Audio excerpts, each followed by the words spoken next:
ചോദ്യം number 121 Shri D K Murali, ബഹുമാനപ്പെട്ട മത്സ്യബന്ധനം സാംസ്കാരിക യുവജനകാര്യ വകുപ്പ് മന്ത്രി. സാറേ, സംസ്ഥാനത്ത് നിർധനരായ കലാകാരന്മാർക്കും സാഹിത്യകാരന്മാർക്കും സഹായമായി നൽകുന്ന കലാകാര പെൻഷൻ സാംസ്കാരിക വകുപ്പ് ഡയറക്ടറേറ്റ് മുഖേന 1876 പേർക്കും കേരള സംസ്ഥാന ചലച്ചിത്ര അക്കാദമിയിൽ നിന്ന് 164 പേർക്കും നൽകുന്നുണ്ട്. ഇതുകൂടാതെ കേരള സംസ്ഥാന സാംസ്കാരിക പ്രവർത്തക ക്ഷേമനിധി ബോർഡ് മുഖേന 4315 പേർക്ക് പ്രതിമാസം 4000 രൂപ നിരക്കിൽ സൂപ്പർ ആനുവേഷൻ പെൻഷനും 351 പേർക്ക് 1100 രൂപ നിരക്കിൽ ഫാമിലി പെൻഷനും 5 പേർക്ക് 1100 രൂപ നിരക്കിൽ അവശതാ പെൻഷൻ നൽകി വരുന്നു. സർ ബി, കലാകാര പെൻഷൻ ഇനത്തിൽ പ്രതിമാസം 1600 രൂപ നൽകി വരുന്നുണ്ട്. സി, സാംസ്കാരിക വകുപ്പിൽ നിന്നും 977 കലാകാരന്മാർക്ക് 3,29,10,1075 രൂപ ഇതുവരെ ചികിത്സാ ധനസഹായമായി നൽകിയിട്ടുണ്ട്. Yes, Shri D K Murali. Sir, 2011-16 കാലയളവിൽ കലാകാര പെൻഷൻ ഇനത്തിൽ ആകെ എത്ര രൂപ വിതരണം ചെയ്തിട്ടുണ്ട് എന്നും 2016 മുതൽ 2021 വരെ എത്ര രൂപയാണ് വിതരണം ചെയ്തതെന്നും വിശദീകരിക്കാനാകുമോ? Yes minister. സർ, 11-16 കാലയളവിൽ ആകെ 10,27,70,696 രൂപയാണ് UDF ഗവൺമെൻറ് കാലത്ത് പെൻഷൻ ഇനത്തിൽ വിതരണം ചെയ്തിട്ടുള്ളത്. ഒന്നാം പിണറായി സർക്കാർ അധികാരത്തിൽ വന്ന് 2016 മുതൽ 2021 വരെ 24,47,18,407 രൂപ കലാകാര പെൻഷൻ കൊടുത്തു. ഏതാണ്ട് ഇരട്ടി കൂടുതൽ, 3 ഇരട്ടി കൂടുതൽ പണം കൊടുത്തു. സർ, രണ്ടാം പിണറായി സർക്കാർ 21 മുതൽ 25 സെപ്റ്റംബർ മാസം വരെ 19,96,19,310 രൂപ വിതരണം ചെയ്തിട്ടുണ്ട്. അങ്ങനെ ആകെ ഈ രണ്ട് ഗവൺമെൻറ്റിൻ്റെ 9 വർഷം 44,43,37,717 രൂപ നൽകാൻ കഴിഞ്ഞു. കേരളത്തിലെ ഏറ്റവും വലിയ ചരിത്രത്തിലെ സഹായമാണ് ഗവൺമെൻറ് കൊടുത്തിട്ടുള്ളത്. Second question. സർ, 2015-16 കാലയളവിൽ കലാകാര പെൻഷൻ എത്ര രൂപയായിരുന്നു എന്നും നിലവിലുള്ള പെൻഷൻ എന്നു മുതലാണ് വർദ്ധിപ്പിച്ചതെന്നും പറയാനാകുമോ? Yes minister. സർ, 15-16 750 രൂപയായിരുന്ന കലാകാര പെൻഷൻ 17 അത് ഇരട്ടിയാക്കി, അത് 1500 രൂപയിൽ വർദ്ധിപ്പിച്ചു. ശ്രീ കെ വി 2021 മുതലാണ് ഇപ്പോൾ നിലവിലുള്ള 1600 രൂപ പെൻഷൻ നൽകി വരുന്നത്. Shri K V Sumesh. Sir, ഈ കലാകാരന്മാരുടെ പെൻഷൻ ഏതെല്ലാം വിഭാഗം കലാകാരന്മാർക്കാണ് അർഹതയുള്ളത് എന്ന കാര്യം പറയാമോ? Yes minister. സർ, സാമ്പത്തിക പ്രയാസങ്ങൾ നേരിടുന്ന സാഹിത്യകാരന്മാർക്കും കലാകാരന്മാർക്കും പ്രതിമാസം ധനസഹായം നൽകുന്ന പദ്ധതിയാണിത്. സാഹിത്യകാരന്മാർക്കും സംഗീതം, നൃത്തം, കഥകളി, കേരളീയ ക്ഷേത്രകലകൾ, നാടകം, കഥാപ്രസംഗം, ഹരികഥ, അക്ഷരശ്ലോകം, ചിത്രകല, ശില്പകല, പൂരക്കളി, പഞ്ചവാദ്യം, നാടൻ കലകൾ, ആദിവാസി കലകൾ, മേളപ്രമാണിമാർ എന്നിങ്ങനെയുള്ള കലാരംഗങ്ങൾ വ്യക്തിമുദ്ര പതിപ്പിച്ചിട്ടുള്ള കലാരംഗത്തുള്ളവർക്കാണ് ക്ഷേമ പെൻഷൻ അപേക്ഷിക്കാനാകുന്നത്. സർ, സിനിമയുമായി ബന്ധപ്പെട്ട കലാകാരന്മാർക്ക് ചലച്ചിത്ര അക്കാദമി പെൻഷൻ നൽകുന്നതിനാൽ ഈ പദ്ധതി പ്രകാരം അപേക്ഷിക്കാനാവില്ല. സർ, 60 വയസ്സിൽ കൂടുതൽ പ്രായമുള്ളവരും വാർഷിക വരുമാനം 1,00,000 രൂപയിൽ കവിയാത്തവരുമായിരിക്കണം പെൻഷൻ അർഹതയുള്ളത്. 2021 ഫെബ്രുവരി മാസം മുതൽ പ്രസ്തുത പെൻഷൻ 1,500 രൂപയിൽ നിന്നും 1,600 രൂപയായിട്ട് വർദ്ധിപ്പിച്ചിട്ടുണ്ട്. ശ്രീമതി ശാന്തകുമാരി കെ. സർ, നൂറ്റാണ്ടുകൾക്ക് പഴമയേകുന്ന കേരളത്തിൻ്റെ സാംസ്കാരിക പാരമ്പര്യം നിരവധി കലാകാരന്മാർ ചെറുതും വലുതുമായ സംഭാവനകളിലൂടെയാണ് അവരെ ചേർത്ത് പിടിക്കുന്ന കേരള സർക്കാരിനെ പ്രത്യേകമായി അഭിനന്ദിക്കുകയാണ്. എൻ്റെ ചോദ്യം ഇതാണ്: നമ്മുടെ ഈ കലാകാരന്മാർക്ക് ഇവിടെ പറഞ്ഞതുപോലെ പെൻഷൻ കൊടുക്കുന്നുണ്ട്, അതുകൂടാതെ മറ്റെന്തെല്ലാം വ്യക്തിഗത ആനുകൂല്യങ്ങളാണ് ഇപ്പോൾ സാംസ്കാരിക വകുപ്പ് കലാകാരന്മാർക്ക് നൽകി വരുന്നതെന്ന് വ്യക്തമാക്കാമോ? സാർ, കലാകാര പെൻഷൻ കൂടാതെ അന്തരിച്ച പ്രമുഖ കലാകാരന്മാരുടെയും സാഹിത്യകാരന്മാരുടെയും വിധവകൾക്കും ആശ്രിതർക്കും പ്രത്യേക ധനസഹായം നൽകുന്നുണ്ട്. നിർധനരായ കലാകാരന്മാർക്കുള്ള അടിയന്തര ധനസഹായം നൽകുന്നുണ്ട്. വിവിധ സാംസ്കാരിക സ്ഥാപനത്തിൽ നിന്നും വിരമിച്ചവർക്ക് പെൻഷൻ നൽകുന്നുണ്ട്. 1000 യുവ കലാകാരന്മാർക്ക് പ്രതിമാസം 17,500 രൂപ നിരക്കിൽ വജ്ര ജൂബിലി ഫെലോഷിപ്പ് നൽകുന്നുണ്ട്. വിവിധ കലാവിഭാഗങ്ങളിലെ 40 വയസ്സ് കഴിഞ്ഞ കലാകാരന്മാർക്ക് നൽകുന്ന ഫെലോഷിപ്പ് പദ്ധതിയുണ്ട്. ഗ്രാമീണ കലാകേന്ദ്രം പദ്ധതി പ്രകാരം നാടൻ കലാകാരന്മാരുടെയും കൈത്തൊഴിലാളികളുടെയും കഴിവുകൾ പ്രോത്സാഹിപ്പിക്കുന്നതിനും ഉപജീവനത്തിനുമായി അവരുടെ സംഘങ്ങൾക്ക് നൽകുന്ന ധനസഹായം ഇപ്പോഴുണ്ട്. ഈ ധനസഹായത്തിൻ്റെ ഫലമായി നിരവധി ആൾക്ക് പുതിയതായിട്ട് നമുക്ക് തൊഴിൽ കൊടുക്കാൻ കഴിഞ്ഞിട്ടുണ്ട്. അവർ ഉൽപ്പാദിപ്പിക്കുന്ന ഉൽപ്പന്നങ്ങളെല്ലാം ഇന്ന് നല്ല നിലത്തിൽ തന്നെ മാർക്കറ്റ് ചെയ്യാൻ കഴിയുന്നുണ്ട്. നല്ല മാറ്റം ആ മേഖല ഉണ്ടാക്കാൻ കഴിയും. ശ്രീ സലാം. സാർ, ജീവിതം മുഴുവൻ കലയ്ക്കും സാഹിത്യത്തിനും സമർപ്പിച്ച ആയിരക്കണക്കിന് മനുഷ്യർ ജീവിതത്തിൻ്റെ സായന്തനത്തിൽ രോഗമൂലയേറെ പ്രയാസപ്പെടുന്നവരാണ് സാർ. സാർ, ഇവർക്ക് നൽകുന്ന ചികിത്സാ ധനസഹായം അത് ഇതുവരെ എത്ര ഈ ഗവൺമെൻറ് നൽകിയിട്ടുണ്ട്?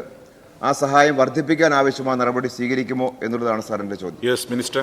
സാർ, ഈ ഗവൺമെൻറ് അധികാരത്തിൽ വന്നതിന് ശേഷം കലാകാരന്മാർക്ക് 30,83,118 രൂപ ചികിത്സാ ധനസഹായമായി സാംസ്കാരിക വകുപ്പ് നൽകിയിട്ടുണ്ട്. ഇതുകൂടാതെ കേരള ചലച്ചിത്ര അക്കാദമി 36,50,171 രൂപയും കേരള ഫോക്ലോർ അക്കാദമി വഴി 40,62,200 രൂപയും ചികിത്സാധനമായിട്ട് അനുവദിച്ചിട്ടുണ്ട്. ഇതുകൂടാതെ സാംസ്കാരിക പ്രവർത്തക ക്ഷേമനിധി ബോർഡ് മുഖേന 562 പേർക്കായി 2,14,78,355 രൂപയും വിതരണം ചെയ്തിട്ടുണ്ട്. Shri A K Musharaf. Sir, കലാകാരന്മാർക്ക് പെൻഷൻ നൽകുന്നതുമായി ബന്ധപ്പെട്ട് മഞ്ചേശ്വരം ഒരുപാട് തുളു നാടക കലാകാരന്മാരുടെ നാടാണ്. തുളു ഭാഷ 1000 വർഷങ്ങളുടെ പഴക്കമുള്ള ചരിത്രമുള്ള സാംസ്കാരിക പൈതൃകമുള്ള ഒരു ഭാഷയാണ്. ഇപ്പോൾ ഈ അടുത്ത കാലത്ത് കേരളത്തിൽ സുലോചന ഫ്രം സോമേശ്വർ എന്ന് പറയുന്ന ഒരു സിനിമ എൻ്റെ നാട്ടിലെ തുളു നാടക കലാകാരന്മാർ നിർമ്മിച്ചൊരു സിനിമ JP തൂമിനാട് എന്ന് പറയുന്ന ഒരാളുടെ മലയാളികളെ ഏറ്റെടുത്ത് 100 കോടിയൊക്കെ ക്രോസ് ചെയ്തൊരു സിനിമയായിരുന്നു. ആ തുളു കലാകാരന്മാർ കോവിഡ് കാലത്ത് വലിയ പ്രതിസന്ധി അനുഭവിച്ച ആളുകളാണ്. തുളു ഭാഷയിലെ നാടക സാഹിത്യ കലാകാരന്മാർക്ക് ഈ പെൻഷൻ ലഭിക്കുന്നില്ല. അത് നൽകാനുള്ള വല്ല ഇടപെടൽ നടത്തുമോ എന്നുള്ളതാണ് എൻ്റെ ചോദ്യം. Yes minister. സാർ, നമ്മളിപ്പോൾ ഈ പെൻഷൻ മൊത്തത്തിൽ ക്ഷേമനിധി എല്ലാം ഒന്ന് പരിഷ്കരിക്കാൻ ഒരു നിലപാട് സ്വീകരിച്ചിട്ടുണ്ട്. അതിൻ്റെ ഭാഗമായിട്ട് കുടുംബ പെൻഷൻ, അവശതാ പെൻഷൻ വർദ്ധിപ്പിക്കാൻ ഉദ്ദേശിക്കുന്നുണ്ട്. അതുപോലെ വിവാഹ ധനസഹായം വർദ്ധിപ്പിക്കാൻ തീരുമാനിച്ചിട്ടുണ്ട്. അതുപോലെ മരണാനന്തര ധനസഹായം വർദ്ധിപ്പിക്കാൻ തീരുമാനിച്ചു. ഇത്തരം കാര്യങ്ങളെല്ലാം ഇപ്പോൾ നടന്നുകൊണ്ടിരിക്കുകയാണ്. ഇനിയും തുളു കലാകാരന്മാരടക്കം ആരെയെങ്കിലും ഈ പദ്ധതിയിൽ ഉൾപ്പെടുത്തണമെന്നുണ്ടെങ്കിൽ ഈ പരിഷ്കരിക്കുന്ന പദ്ധതിയുടെ സ്കീമിനകത്ത് ഉൾപ്പെടുത്തി നമുക്ക് കൈകാര്യം ചെയ്യാൻ പറ്റും. വിട്ടുപോയ ആളുകളെ ഉൾപ്പെടുത്തും. എല്ലാ കലാകാരന്മാരെയും ചേർത്ത് പിടിക്കുന്ന ഒരു സമീപനമായിരിക്കും ഈ കാര്യത്തിൽ നമ്മൾ സ്വീകരിക്കുന്നത്.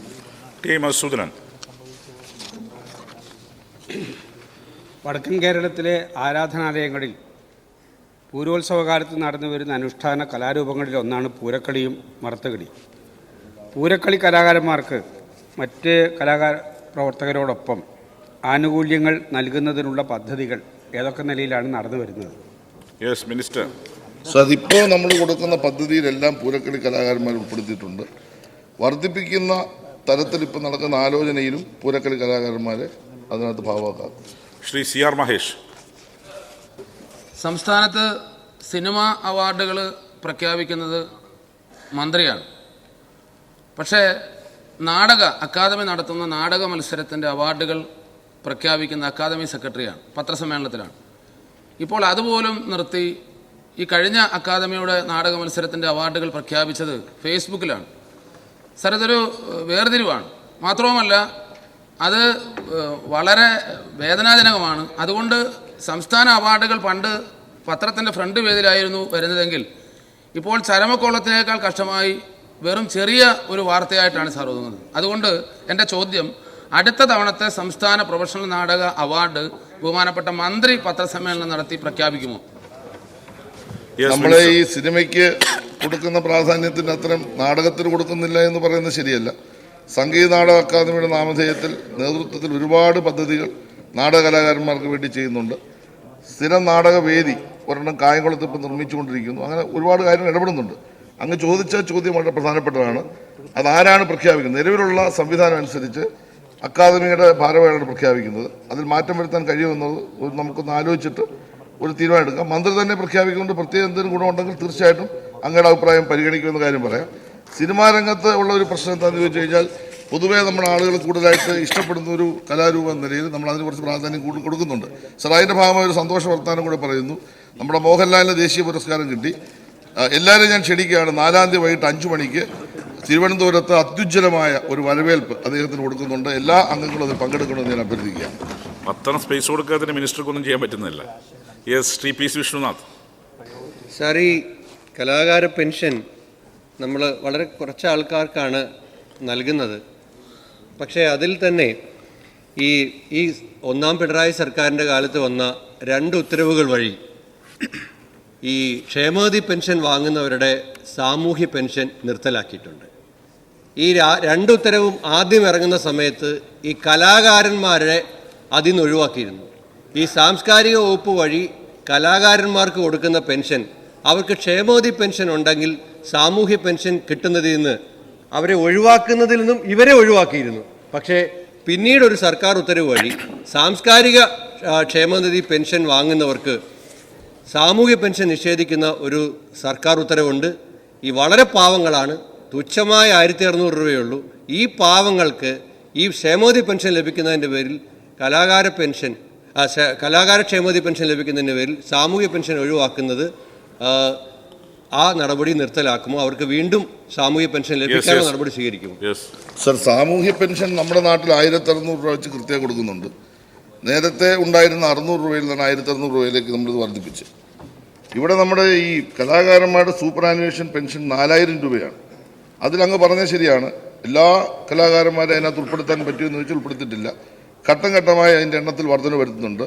ആ രൂപത്തിൽ അത് നമ്മൾ പരിഗണിക്കുന്നുണ്ട്. അതുപോലെ തന്നെ ഈ 1600 എന്നുള്ളത് വർദ്ധിപ്പിക്കണമെങ്കിൽ പൊതുവായ ഒരു സംവിധാനത്തിൻ്റെ ഭാഗമായിട്ട് വർദ്ധിപ്പിക്കാൻ കഴിയത്തുള്ളൂ.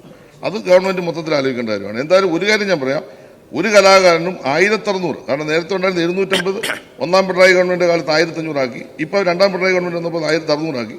1600 രൂപ കൃത്യമായി എല്ലാ കലാകാരന്മാർക്കും കിട്ടുന്നതിനുള്ള സംവിധാനം ഏർപ്പെടുത്തുകൊണ്ട് കിട്ടുന്നുണ്ട്. ചോദ്യം number 122, Shri P P Sumod, ബഹുമാനപ്പെട്ട ഉന്നത വിദ്യാഭ്യാസം സാമൂഹിക നീതി വകുപ്പ് മന്ത്രി. Shri sumo, minister. സർ, വിദ്യാർത്ഥികൾക്ക് തൊഴിൽ ലഭ്യമാകുന്നതിനും ഉന്നത പഠന ഗവേഷണ മേഖലകളിൽ പ്രവേശിക്കുന്നതിനും അനുയോജ്യമായ വിവിധ പഠന പാതകൾ, ലേണിംഗ് പാത്വേസ് ഒരുക്കുന്ന തരത്തിലാണ് 4 വർഷ ബിരുദ പദ്ധതി രൂപകൽപ്പന ചെയ്തിരിക്കുന്നത്. ബിരുദ പഠനം പൂർത്തിയാക്കിയ ഉടനെ തന്നെ ജോലി തേടാൻ ആഗ്രഹിക്കുന്ന വിദ്യാർത്ഥികൾക്ക് തങ്ങളുടെ ബിരുദ പഠനത്തിൻ്റെ ഭാഗമായ മൈനർ വിഷയങ്ങൾ തൊഴിലാഭിമുഖ്യമുള്ള വൊക്കേഷണൽ പ്രോഗ്രാമുകളിൽ നിന്ന് തിരഞ്ഞെടുക്കാവുന്നതാണ്. തൊഴിലാഭിമുഖ്യമുള്ള മൈനർ വിഷയങ്ങൾ കോളേജുകളിൽ സ്ഥാപിച്ചിട്ടുള്ള സ്കിൽ ഡെവലപ്മെൻറ്റ് സെൻ്ററുകൾ മുഖേന ഷോർട്ട് ടേം സ്കിൽ ട്രെയിനിങ് കോഴ്സുകളായി ലഭ്യമാക്കാനുള്ള നടപടികളും സ്വീകരിച്ചിട്ടുണ്ട്.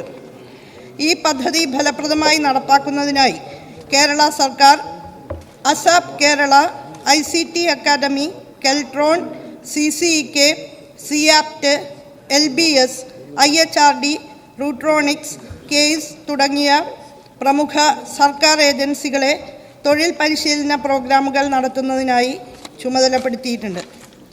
അതേസമയം ഉന്നത പഠനത്തിലും ഗവേഷണത്തിലും പ്രവേശിക്കാൻ ആഗ്രഹിക്കുന്നവർക്ക് മികച്ച അവസരങ്ങളും 4 ഇയർ UG പ്രോഗ്രാമിൻ്റെ ഭാഗമായി ഒരുക്കുന്നുണ്ട്.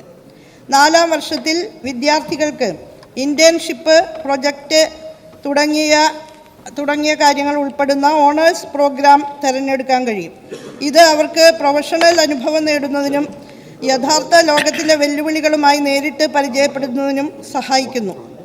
ഓണേഴ്സ് വിത്ത് റിസർച്ച് തിരഞ്ഞെടുക്കുന്നവർക്ക് ഗവേഷണ രീതികളിൽ പരിശീലനവും പ്രായോഗിക ഗവേഷണ അനുഭവവും നൽകുന്നു. ഇതുവഴി വിദ്യാർത്ഥികൾക്ക് പോസ്റ്റ് ഗ്രാജുവേറ്റ് പഠനം, നേരിട്ട് ഗവേഷണ പഠനം നടത്താനുള്ള അവസരം, വൈവിധ്യമാർന്ന ഗവേഷണ മേഖലകൾ, മറ്റ് പ്രമുഖ വിദ്യാഭ്യാസ സ്ഥാപനങ്ങളിൽ പ്രവേശനം തുടങ്ങിയ അവസരങ്ങൾ ഉറപ്പാക്കാൻ സഹായിക്കുന്നു. സംസ്ഥാന BVOC പ്രോഗ്രാമുകളുടെ കരിക്കുലവും 4 വർഷ ബിരുദ പദ്ധതിയുടെ കരിക്കുലവും തൊഴിൽ സാധ്യത വർദ്ധിപ്പിക്കുന്നതിനായി വ്യവസായവുമായി നേരിട്ട് ബന്ധിപ്പിച്ചുള്ള പഠന പരിശീലന ഘടകങ്ങൾ ഉൾക്കൊള്ളുന്ന രീതിയിലാണ് രൂപകൽപ്പന ചെയ്തിരിക്കുന്നത്. BVOC പ്രോഗ്രാമുകളുടെ 4ാം വർഷം വ്യാവസായിക പരിശീലന പഠനം ഇൻഡസ്ട്രി എംബഡഡ് വഴിയോ അതല്ലെങ്കിൽ അപ്രന്റീസ് അധിഷ്ഠിത പരിശീലനം വഴിയോ പൂർത്തീകരിക്കാൻ സാധിക്കുന്ന വിധത്തിലാണ് ക്രമീകരിച്ചിട്ടുള്ളത്. ഇതിലൂടെ വിദ്യാർത്ഥികൾക്ക് ക്ലാസ് മുറിയിൽ പഠിച്ചതിനെ നേരിട്ട് വ്യവസായ മേഖലയിൽ പ്രയോഗിക്കാനും ജോലിസ്ഥലത്തിൻ്റെ പ്രവർത്തന രീതികളും സംസ്കാരവും മനസ്സിലാക്കാനും തൊഴിൽ വിപണിയിൽ ആവശ്യമായ പ്രായോഗിക കഴിവുകൾ കൈവരിക്കാനും സഹായകരമായിരിക്കും. അതുപോലെ 4 ഇയർ യു ജി പ്രോഗ്രാമിലെ 4-ാം വർഷ ഓണേഴ്സ് പ്രോഗ്രാമിൽ വ്യവസായ പ്രൊജക്റ്റ് അതല്ലെങ്കിൽ ഇന്റേൺഷിപ്പ് ഉൾപ്പെടുത്തിയിട്ടുണ്ട്. ഇതുവഴി വിദ്യാർത്ഥികൾക്ക് കമ്പനികളിലും ഗവേഷണ സ്ഥാപനങ്ങളിലും പ്രൊഫഷണൽ സംഘടനകളിലും പ്രവർത്തിച്ച് യഥാർത്ഥ ലോക പ്രശ്നങ്ങൾ പരിഹരിക്കാനും വിലപ്പെട്ട പ്രവൃത്തി പരിചയം നേടാനും സാധിക്കും. അക്കാദമിക് പഠനവും വ്യവസായത്തിൽ നിന്നുള്ള പ്രായോഗിക പരിചയവും സമന്വയിപ്പിക്കുന്ന ഈ മാതൃക വിദ്യാർത്ഥികളെ സിദ്ധാന്തത്തിൽ മാത്രമല്ല പ്രായോഗികമായി പ്രവർത്തിക്കാൻ കഴിവുള്ളവരാക്കി മാറ്റുകയും ചെയ്യുന്നു. തൊഴിൽ മേഖലയിൽ മത്സരാധിഷ്ഠിതമായ ഗ്രാജുവേറ്റ്സിനെ സൃഷ്ടിക്കാനും സംരംഭകത്വ അവസരങ്ങൾ തുറക്കാനും ഇത് സഹായകരമാകുന്നു. ലെങ്തിയല്ല 4 വർഷ ബിരുദ പദ്ധതി കുറഞ്ഞത് 75% മാർക്ക് സഹിതം ഓണേഴ്സ് പ്രോഗ്രാം വിജയകരമായി പൂർത്തിയാക്കിയാൽ നേരിട്ട് ഗവേഷണ പരിപാടികളിലേക്കും PhD പ്രോഗ്രാമുകളിലേക്കും പ്രവേശനം നേടാൻ അർഹതയുണ്ട്. ഈ സംവിധാനം ബിരുദ പഠനത്തിൽ നിന്ന് ഗവേഷണത്തിലേക്കുള്ള സുഗമമായ അക്കാദമിക് പാത ഒരുക്കുന്നതോടൊപ്പം ഗവേഷണ താൽപ്പര്യമുള്ള മികച്ച കഴിവുള്ള വിദ്യാർത്ഥികൾക്ക് വളരെ വേഗം ഉയർന്ന പഠനത്തിലേക്ക് കടക്കാനുള്ള അവസരം നൽകുകയും ചെയ്യും. ശ്രീ പി സുമോദ്. സാർ, 2ാം പിണറായി സർക്കാർ കൂടുതൽ നന്നായി ഫോക്കസ് ചെയ്യുന്നൊരു മേഖല ഉന്നത വിദ്യാഭ്യാസ മേഖലയാണ്. ഉന്നത വിദ്യാഭ്യാസ രംഗത്ത് കഴിഞ്ഞ 4 വർഷക്കാലത്തിനിടയിൽ കാലോചിതമായ പരിഷ്കാരങ്ങളും മാറ്റങ്ങളും എല്ലാം ഉണ്ടാക്കാൻ ഈ സർക്കാരിന് സാധിച്ചിട്ടുണ്ട്. സാർ, എൻ്റെ ചോദ്യം, ബിരുദതലത്തിലുള്ള കരിക്കുലം പരിഷ്കരണത്തിന് അനുബന്ധമായി പോസ്റ്റ് ഗ്രാജുവേറ്റ് തലത്തിൽ പരിഷ്കരണം നടപ്പിലാക്കുമോ? വിശദാംശങ്ങൾ പറയാമോ?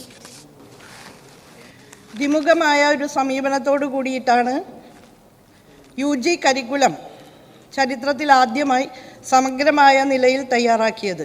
തൊഴിലും വിദ്യാഭ്യാസവും തമ്മിലുള്ള സ്കിൽ ഗ്യാപ്പ് നികത്താൻ ഉതകുന്ന വിധത്തിലും അതേസമയം തന്നെ റീസർച്ച് ഓറിയൻറ്റഡ് ആയിട്ടുള്ള ആക്ടിവിറ്റീസിന് പ്രാധാന്യം നൽകിക്കൊണ്ട് ഗവേഷണാത്മക പഠനങ്ങൾ പ്രോത്സാഹിപ്പിക്കാനുമുള്ള സംവിധാനം 4 ഇയർ UG പ്രോഗ്രാമിൻ്റെ ഭാഗമായിട്ട് സ്വീകരിക്കപ്പെട്ടിട്ടുണ്ട്. ബിരുദതലത്തിൽ നടപ്പാക്കിയ കരിക്കുലം പരിഷ്കരണത്തിൻ്റെ തുടർച്ച എന്ന നിലയിൽ ബിരുദാനന്തര ബിരുദതലത്തിലും കരിക്കുലം പരിഷ്കരണത്തിനുള്ള നടപടികൾ ആരംഭിച്ചിട്ടുണ്ട്. ഇതിൻ്റെ ഭാഗമായി ഉന്നത വിദ്യാഭ്യാസ കൗൺസിലിൻ്റെ ആഭിമുഖ്യത്തിൽ ഡോക്ടർ സജി ഗോപിനാഥ് അധ്യക്ഷനായിട്ടുള്ള കരിക്കുലം പരിഷ്കരണ സമിതി ഒരു കരട് PG കരിക്കുലം തയ്യാറാക്കി സർവകലാശാലകൾക്ക് നൽകിയിട്ടുണ്ട്. നേരത്തെ UG കരിക്കുലം പരിഷ്കരണത്തിന് നേതൃത്വം നൽകിയ ഡോക്ടർ സുരേഷ് ദാസ് നേതൃത്വം നൽകുന്ന സമിതിയും അതോടൊപ്പം തന്നെ പ്രവർത്തിക്കുന്നുണ്ട്.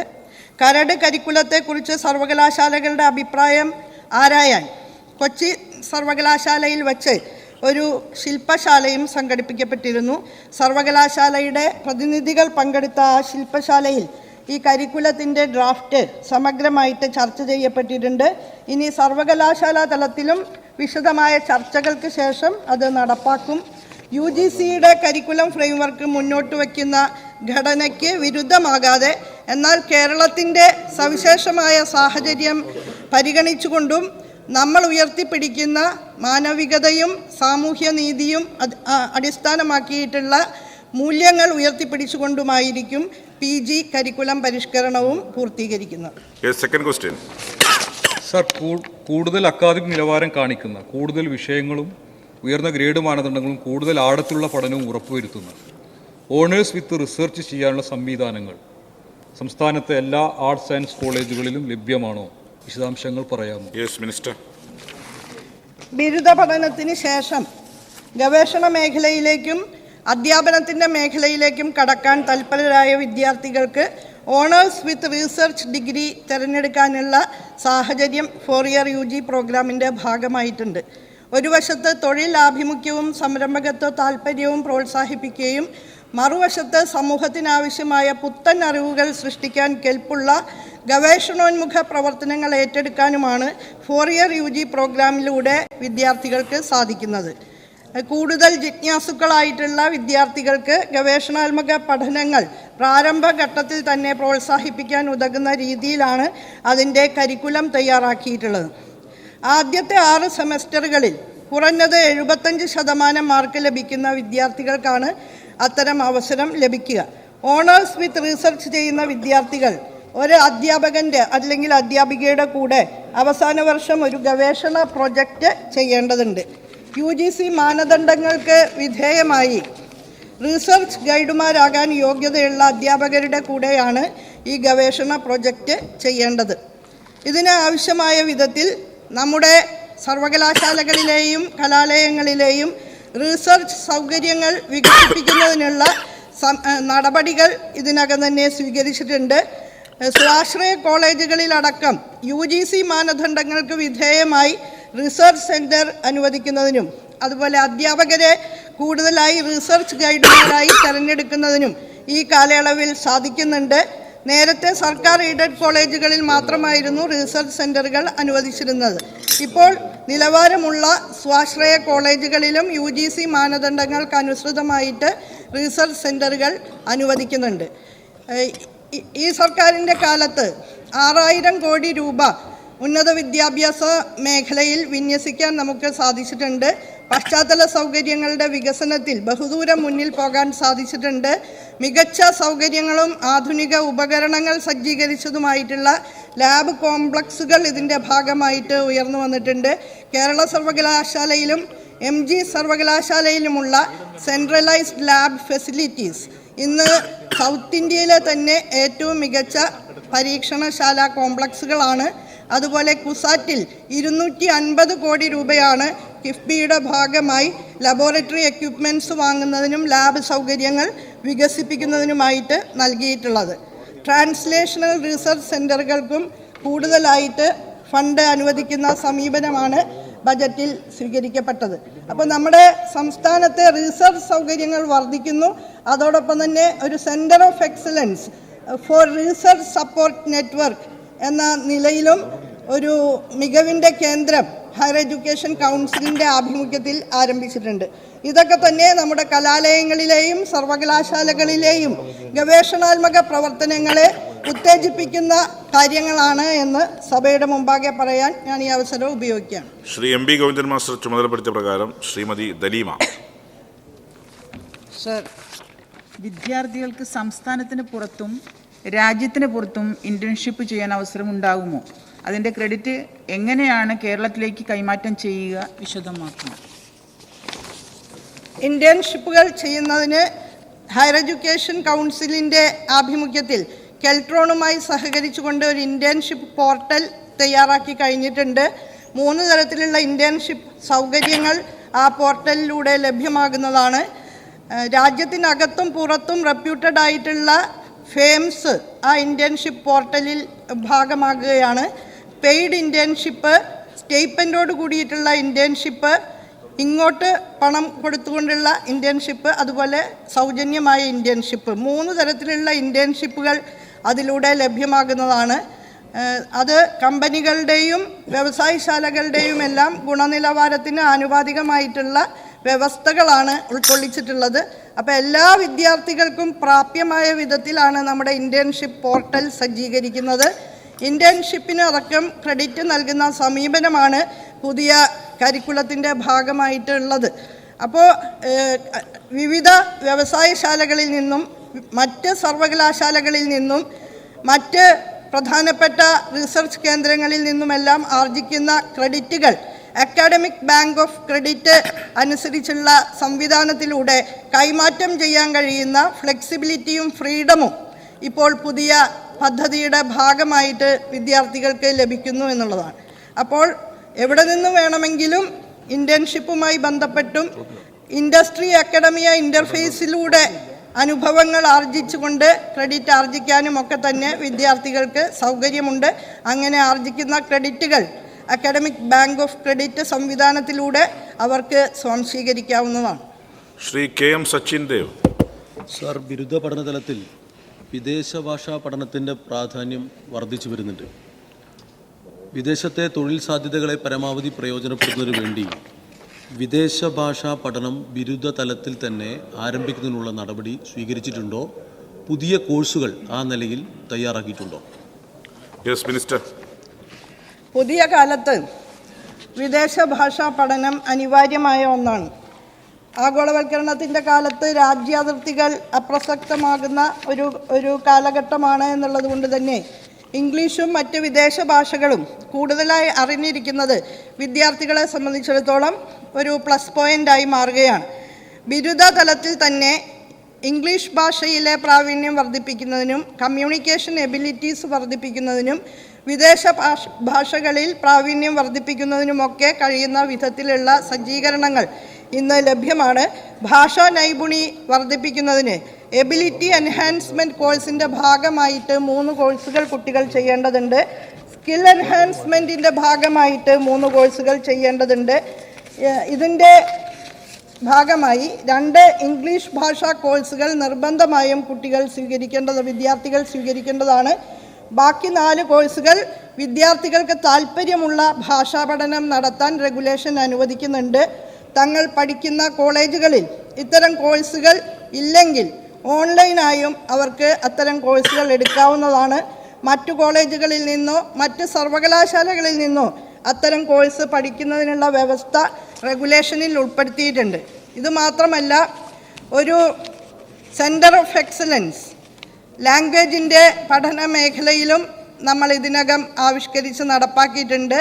ലാംഗ്വേജ് നെറ്റ്വർക്കിൽ centre of excellence Tirur Malayalam സർവകലാശാല കേന്ദ്രമായിട്ടാണ് ആരംഭിച്ചിട്ടുള്ളത്. പൊന്നാനിയിൽ ഷേഖ് മഖ്ദൂമിൻ്റെ പേരിൽ അറബി പഠനവും വിദേശ ഭാഷാ പഠനവുമായി ബന്ധപ്പെട്ടുള്ള ഒരു കേന്ദ്രവും സജ്ജീകരിച്ചിട്ടുണ്ട്. വിവിധ വിദേശ ഭാഷകളിൽ പ്രാവീണ്യം നേടുന്നതിന് സഹായകരമായ കേന്ദ്രങ്ങൾ സംസ്ഥാനത്തുടനീളം ഈ ലാംഗ്വേജ് നെറ്റ്വർക്കിൻ്റെ മികവ് കേന്ദ്രത്തിൻ്റെ ആഭിമുഖ്യത്തിൽ ആരംഭിക്കാനാണ് ഉദ്ദേശിക്കുന്നത്. Shri V K Prashanth. ബഹുമാനപ്പെട്ട സ്പീക്കർ, ഈ 4 വർഷ ബിരുദ കോഴ്സുകൾ ആരംഭിച്ചത് വളരെ സ്വാഗതാർഹമായൊരു കാര്യമാണ്. സർ, അതിൻ്റെ ഭാഗമായിട്ട് ഈ വിദ്യാർത്ഥികൾക്ക് ഭരണഘടന, മനുഷ്യാവകാശം തുടങ്ങിയിട്ടുള്ള കാര്യങ്ങൾ പരിചയപ്പെടുത്താനുള്ള കോഴ്സുകൾ ആരംഭിക്കാമോ? ഇപ്പോൾ ഗവർണർമാരുടെ അധികാരത്തെ സംബന്ധിച്ചൊക്കെ തെറ്റിദ്ധാരണ വരുത്താൻ വലിയ ശ്രമം നടക്കുന്ന ഒരു സന്ദർഭമാണ്. പൊതുവിദ്യാഭ്യാസ വകുപ്പ് സ്കൂൾ വിദ്യാർത്ഥികൾക്ക് വേണ്ടി അത്തരമൊരു പഠനം ഈ കോഴ്സ് പഠിപ്പിക്കുന്നതിന് വേണ്ടി ശ്രമിക്കുകയാണ്. അതെ, തുടങ്ങിക്കഴിഞ്ഞിട്ടുണ്ട്. അപ്പോൾ 4 വർഷ കോഴ്സുകളുടെ ഭാഗമായി ഇതും കൂടി ഉൾപ്പെടുത്തിക്കൊണ്ടുള്ള ഒരു തയ്യാറെടുപ്പ് നടത്തുമ്പോൾ അതിൻ്റെ വിശദാംശം നൽകാമോ? 4 വർഷ ബിരുദ കോഴ്സിൻ്റെ ഭാഗമായിട്ട് ഫൗണ്ടേഷൻ കോഴ്സുകൾ എന്നുള്ള നിലയിൽ സമഗ്രമായി സമൂഹത്തെ അറിയാനും പൗരാവകാശങ്ങൾ ഉൾക്കൊള്ളാനും ഒക്കെയുള്ള കോഴ്സുകൾ ഈ പഠനത്തിൻ്റെ ഭാഗമായിട്ട് ഉൾപ്പെടുത്തിയിട്ടുണ്ട്. ഭരണഘടന, മനുഷ്യാവകാശം, ജെൻഡർ അവബോധം, പാരിസ്ഥിതിക അവബോധം ഇതെല്ലാം വിദ്യാർത്ഥികൾക്ക് ഉണ്ടാകാൻ കഴിയുന്ന വിധത്തിലാണ് ഫൗണ്ടേഷൻ കോഴ്സുകൾ രൂപകൽപ്പന ചെയ്തിട്ടുള്ളത്. 3 കോഴ്സുകളാണ് ഫൗണ്ടേഷൻ കോഴ്സുകളുടെ ഭാഗമായിട്ട് വിദ്യാർത്ഥികൾ ചെയ്യേണ്ടത്. ഭരണഘടനാ മൂല്യങ്ങളുമായി ബന്ധപ്പെട്ടും മനുഷ്യാവകാശ നിയമങ്ങളുമായി ബന്ധപ്പെട്ടും ലിംഗനീതി, എത്തിക്സ്, ലോജിക്ക് തുടങ്ങിയ മേഖലകളുമായി ബന്ധപ്പെട്ടും ഒക്കെ തന്നെ വിദ്യാർത്ഥികൾക്ക് കോഴ്സുകൾ സ്വീകരിക്കാവുന്നതാണ്. സമൂഹത്തെ സമഗ്രതയിൽ മനസ്സിലാക്കാനും ഒരു പൗരൻ എന്ന നിലയിൽ തങ്ങളുടെ ഉത്തരവാദിത്തം കൃത്യമായി മനസ്സിലാക്കാനും കഴിയുന്ന വിധത്തിലാണ് ഈ കോഴ്സുകൾ വിഭാവനം ചെയ്യപ്പെട്ടിട്ടുള്ളത്. ഭരണഘടനയുടെ ആത്മാംശമായിട്ടുള്ള സെക്യുലറിസം ഉൾപ്പെടെയുള്ള മൂല്യങ്ങൾക്ക് പ്രാധാന്യം കൊടുത്തുകൊണ്ടുള്ള ഫൗണ്ടേഷൻ കോഴ്സുകളാണ് നമ്മൾ വിദ്യാർത്ഥികൾക്ക് നൽകുന്നത്. ശ്രീ തിരുവഞ്ചൂർ രാധാകൃഷ്ണൻ. സാർ, അങ്ങ് ഭാവിയിലേക്കുള്ള ഒരു മാർഗരേഖ പറയുന്നുണ്ട്. വളരെ മനോഹരമായിട്ടാണ് അങ്ങ് ഇവിടെ അവതരിപ്പിച്ചത്. സാർ, അത് നമ്മുടെ കേരളത്തിൽ നടപ്പാക്കുമ്പോൾ നമ്മുടെയൊക്കെ സർവകലാശാലകളിൽ അത് ഉൾക്കൊള്ളാൻ കഴിയത്തക്ക വിധത്തിലുള്ള ശാക്തീകരണം ഉണ്ടാകുന്നുണ്ടോ? നമ്മുടെ കോളേജുകളാണെന്നല്ലോ, പ്രത്യേകിച്ച് ഗവൺമെൻറ് കോളേജ് എടുത്തു, അവിടെ എല്ലാം ഇൻചാർജാണ് പ്രിൻസിപ്പൽമാർ വരുന്നത്. ഇത്രയും ക്വാളിഫിക്കേഷൻസ് ഉള്ള നമ്മുടെ ഈ കേരളത്തിൽ ഇത്രയും മിടുക്കന്മാരായ ആളുകളെ പഠിപ്പിക്കുന്നതിന് ആഗ്രഹിക്കുന്ന ഒരു ഗവൺമെൻറ് ഈ ഇൻചാർജ് ഭരണം മാറ്റി അവിടെ യോഗ്യതയുള്ള ആളുകളെ വെക്കുന്നതിന് വേണ്ടിയുള്ള നടപടി എടുത്തില്ലെങ്കിൽ നമ്മുടെ ഈ സ്വപ്നം എവിടെ പോയി നിൽക്കും? അത് ദിവാസ്വപ്നമാകുമോ എന്നുള്ളതാണ് എൻ്റെ ഭയപ്പാട്. സാർ, അങ്ങ് ഇവിടെ പറഞ്ഞതുപോലെ നാളത്തെ കേരളത്തെക്കുറിച്ച് ആലോചിക്കുമ്പോൾ നമ്മുടെ വിദ്യാഭ്യാസത്തിൻ്റെ രൂപത്തെക്കുറിച്ച് ആലോചിക്കണം. നിശ്ചയമായിട്ടും അങ്ങ് ഒരു ഗവൺമെൻറ്റിൻ്റെ ഫാഗ് എൻഡിൽ എത്തുമ്പോഴാണ് ഈ പുതിയ പദ്ധതികളെക്കുറിച്ച് പറയുന്നത്. ഏതായാലും letter be late than never എന്നുള്ളതാണ്. അങ്ങനെ ഒരു മാറ്റം വന്നതിൽ ഞാൻ സ്വാഗതം ചെയ്യുകയാണ്. പക്ഷേ കേരളത്തിൻ്റെ റിയാലിറ്റി സത്യം പറഞ്ഞാൽ വിദ്യാഭ്യാസത്തിന് വേണ്ട വിധത്തിലുള്ള ഒരു പരിഗണന കിട്ടുന്നില്ല. വിദ്യാഭ്യാസത്തിൻ്റെ സ്ട്രക്ചർ കറക്റ്റായി പോകുന്നതിന് വേണ്ടിയുള്ള നടപടിയെടുക്കുന്നു. സ്ട്രക്ചർ ശരിയാവുന്നതിന് ബഹുമാനപ്പെട്ട മെമ്പർ പറഞ്ഞതുപോലെ ഫാഗൻഡിലല്ല ഈ പരിഷ്കരണം നമ്മൾ നടപ്പാക്കിയിട്ടുള്ളത്. ഈ സർക്കാർ അധികാരത്തിൽ വന്ന് ഉടനെ തന്നെ ഉന്നത വിദ്യാഭ്യാസ മേഖലയിൽ നടപ്പാക്കേണ്ട പരിഷ്കാരങ്ങളെ സംബന്ധിച്ച് പഠിക്കാനായിട്ട് 3 കമ്മീഷനുകളെ നിയോഗിച്ചിരുന്നു. 6 മാസത്തിനുള്ളിൽ തന്നെ ആ കമ്മീഷനുകൾ റിപ്പോർട്ടുകൾ സമർപ്പിച്ചിരുന്നു. അതിനെ ആധാരമാക്കി കരിക്കുലം പരിഷ്കരണത്തിനുള്ള ശ്രമങ്ങൾ ആ വർഷം തന്നെ ആരംഭിച്ചു. തൊട്ടടുത്ത വർഷം വളരെ വിപുലമായിട്ടുള്ള വർക്ക്ഷോപ്പുകൾ സംഘടിപ്പിച്ചുകൊണ്ട് ഈ സമഗ്ര പരിഷ്കരണത്തിലേക്കുള്ള മാറ്റത്തെ സംബന്ധിച്ച് എല്ലാ സ്റ്റേക്ക് ഹോൾഡേഴ്സിനും നല്ല നിലയിലുള്ള പരിശീലനം കൊടുത്തുകൊണ്ടാണ് നമ്മൾ 4 ഇയർ UG പ്രോഗ്രാം ആരംഭിച്ചിട്ടുള്ളത്. 2 മാസം കൂടുമ്പോൾ ഉന്നത വിദ്യാഭ്യാസ മന്ത്രി തന്നെ പങ്കെടുത്തുകൊണ്ടുള്ള റിവ്യൂ യോഗങ്ങൾ ഇതുമായി ബന്ധപ്പെട്ട് നടത്തുന്നുണ്ട്.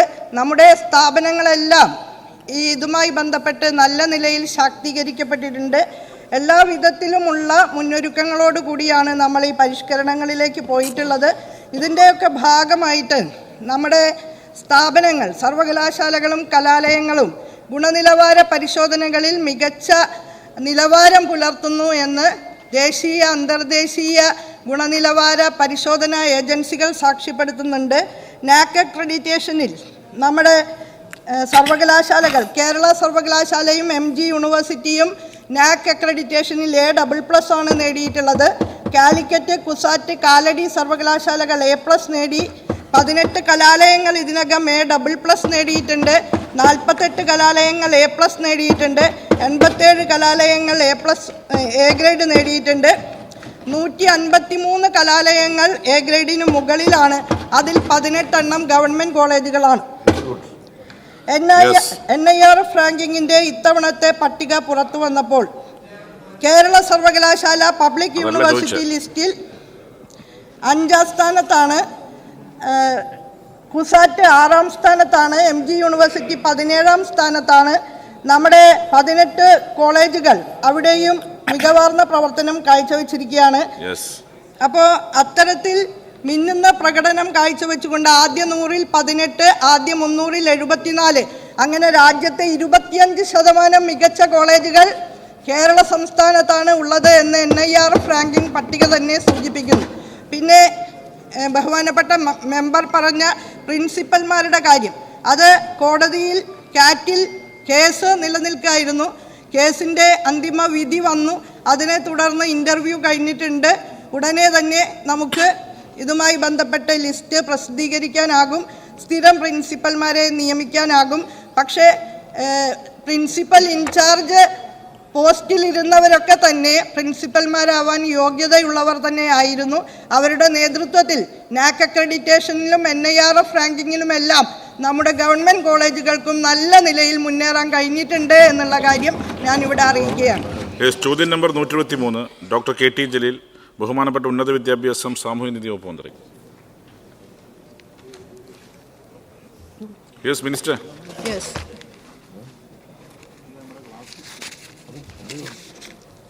4 വർഷ ബിരുദ പദ്ധതി നടപ്പാക്കുന്നതോടനുബന്ധിച്ച് സംസ്ഥാനത്ത് ഉന്നത വിദ്യാഭ്യാസ വകുപ്പിന് കീഴിലുള്ള സർവകലാശാലകളിൽ ഏകീകൃത അക്കാദമിക് പരീക്ഷാ കലണ്ടർ പ്രാബല്യത്തിൽ വന്നിട്ടുണ്ട്. ഇതനുസരിച്ച് സംസ്ഥാനത്തെ സർവകലാശാലകളിൽ എല്ലാ അക്കാദമിക് പ്രവർത്തനങ്ങളും ഏകോപിതമായ രീതിയിൽ നടന്നു വരുന്നുണ്ട്. ടേബിൾ ചെയ്യാം. Thank you. Doctor KT Jaleel. Sir, pre degree delinking ചെയ്തതോടുകൂടി ആയിരക്കണക്കിന് വിദ്യാർത്ഥികളുടെ എണ്ണമാണ് സർവകലാശാലകളിൽ കുറഞ്ഞത്. അതിൻ്റെ ഒരു നല്ല റിസൾട്ട് സർവകലാശാലകൾ ഡിഗ്രി തലത്തിലും പോസ്റ്റ് ഗ്രാജുവേഷൻ തലത്തിലുമൊക്കെ പരീക്ഷ നടത്തുന്നതിലും റിസൾട്ട് പബ്ലിഷ് ചെയ്യുന്നതിലും കാണിക്കുമെന്നാണ് പ്രതീക്ഷിച്ചത്. പക്ഷെ നമ്മളുടെ പ്രതീക്ഷയ്ക്ക് അനുസൃതമായി സർവകലാശാലകൾ ഈ സെമസ്റ്റർ പരീക്ഷകളുടെ നടത്തിപ്പും അതുപോലെ തന്നെ അതിൻ്റെ റിസൾട്ട് പബ്ലിഷ് ചെയ്യുന്നതും ചിട്ടപ്പെടുത്തിയിട്ടില്ല. ഇപ്പോഴും സർ 4 വർഷ കോഴ്സുകൾ നമ്മൾ ഭരണതലത്തിൽ ഒരുപാട് തീരുമാനങ്ങൾ എടുക്കുന്നുണ്ടെങ്കിലും അത് നടപ്പിലാക്കുന്നതിന് വേണ്ടത്ര ഒരു ജാഗ്രത കാണിക്കുന്നുണ്ടോ എന്നുള്ളത് പരിശോധിക്കേണ്ട കാര്യമാണ്. സാർ, ഇപ്പോൾ 4 വർഷത്തെ കോഴ്സ്, ഈ 4 വർഷത്തെ കോഴ്സ് 8 പരീക്ഷകളായി, 8 സെമസ്റ്റർ പരീക്ഷകളായി. ഇപ്പോൾ നേരത്തെ 6 പരീക്ഷകളായിരുന്നു. ഇപ്പോൾ ഈ 8 പരീക്ഷകളായപ്പോൾ ഓരോ സെമസ്റ്റർ പരീക്ഷ തുടങ്ങുന്നതിന് മുമ്പ് തൊട്ട് മുമ്പുള്ള സെമസ്റ്റർ പരീക്ഷയുടെ റിസൾട്ട് മസ്റ്റായിട്ടും പബ്ലിഷ് ചെയ്യണമെന്നും അതുപോലെ തന്നെ സെമസ്റ്റർ ക്ലാസുകൾ ഒരു മിനിറ്റ് രണ്ടാം കഴിഞ്ഞ് സെമസ്റ്റർ ശ്രീ ജലീൽ. പരീക്ഷ കഴിയുന്നതിന് മുൻപ് തന്നെ ഒന്നാം സെമസ്റ്റർ പരീക്ഷ മിനിസ്റ്റർ. പൂർത്തിയാക്കണം എന്നുമുള്ള ശക്തമായ നിബന്ധന സർവകലാശാലകളിൽ മിനിസ്റ്റർ. പുലർത്തി പോരുന്നുണ്ടോ സർ? Yes minister. തീർച്ചയായും സർ, കഴിഞ്ഞ 2 വർഷങ്ങളിലും റെക്കോർഡ് വേഗതയിലാണ് നമ്മുടെ സർവകലാശാലകൾ റിസൾട്ട് പബ്ലിഷ് ചെയ്തത്. ഒരു യൂണിഫോം അക്കാഡമിക് കലണ്ടർ അംഗീകരിച്ച് പാഠ്യേതര വിഷയങ്ങൾ ഏകോപിതമായ നിലയിൽ മുന്നോട്ട് കൊണ്ടുപോകാൻ സാധിക്കുന്നുണ്ട്. ഒരു ഏകോപിത പ്ലാറ്റ്ഫോം സർവകലാശാലകളുടെ നേതൃത്വത്തിൽ ഹയർ എഡ്യൂക്കേഷൻ കൗൺസിലിന് കീഴിൽ മുന്നോട്ട് കൊണ്ടുപോകാൻ സാധിക്കുന്നുണ്ട്. 4 ഇയർ UG പ്രോഗ്രാം ആരംഭിച്ചതിന് ശേഷം ഏറ്റവും സമയബന്ധിതമായിട്ട് പരീക്ഷകൾ നടത്താനും റിസൾട്ട് കൊടുക്കാനും സാധിച്ചിട്ടുണ്ട് എന്ന വിവരം ഞാൻ ഈ സഭയെ അറിയിക്കുകയാണ്. ആ കാര്യത്തിൽ യാതൊരു വിട്ടുവീഴ്ചയുമില്ലാത്ത നിലയിൽ തന്നെ സമീപനം സ്വീകരിക്കാൻ സാധിക്കുന്നുണ്ട്. പരീക്ഷകൾ കൃത്യമായി നടത്താനും വളരെ വേഗതയിൽ തന്നെ അതിൻ്റെ റിസൾട്ട് പബ്ലിഷ് ചെയ്യാനും എല്ലാ സർവകലാശാലയിലും പ്രത്യേക സംവിധാനങ്ങൾ സജീവമായിട്ട് തന്നെ പ്രവർത്തിക്കുന്നുണ്ട്. സെക്കൻഡ് ക്വസ്റ്റ്യൻ സർ, ഇപ്പോൾ ഈ 4 ഇയർ കോഴ്സ് ആയതോടുകൂടി, ഹോണേഴ്സ് ആയതോടുകൂടി 3 ഇയർ ഡിഗ്രി ബേസിക് ക്വാളിഫിക്കേഷനായി വെച്ചിട്ടുള്ള പല കോഴ്സുകളുണ്ട്.